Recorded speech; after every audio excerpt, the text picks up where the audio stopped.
Hey, how long was that? Only 1 minute. Did you know that we breathe almost 19,000 times a day? And I could only hold my breath for a minute because my brain started sensing that my body needed oxygen and I started gasping for air.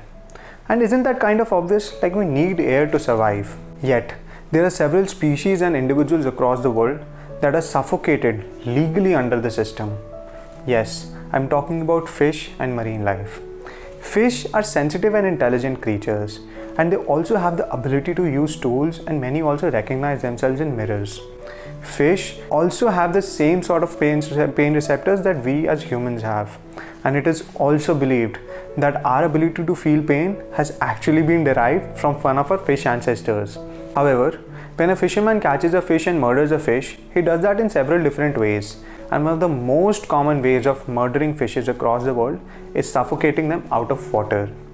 But did you know that fish experience the same level of breathlessness that we would experience if we were drowning? And it's kind of obvious, isn't it? Like, as we cannot get the O2 from H2O, fish cannot get the O2 from the air. Being breathless, even for a minute, puts us under agony and pain and pressure.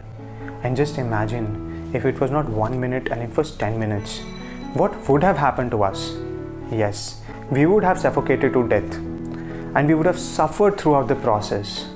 And I'm sure we know what it is to suffer, we know what it is to be in pain and agony, and we would not and should not wish that suffering on someone else, right? Yet we have that audacity to pay for marine life and fish to actually be killed and exploited under the system for our selfish reasons, like our taste buds, our tradition, our culture. And I know it is not your mistake, it is the mistake of the system. The system has normalized violence against different individuals. But now that you know what these individuals actually go through, what would you do about it? Would you still contribute to the suffering, or would you stand up against the suffering?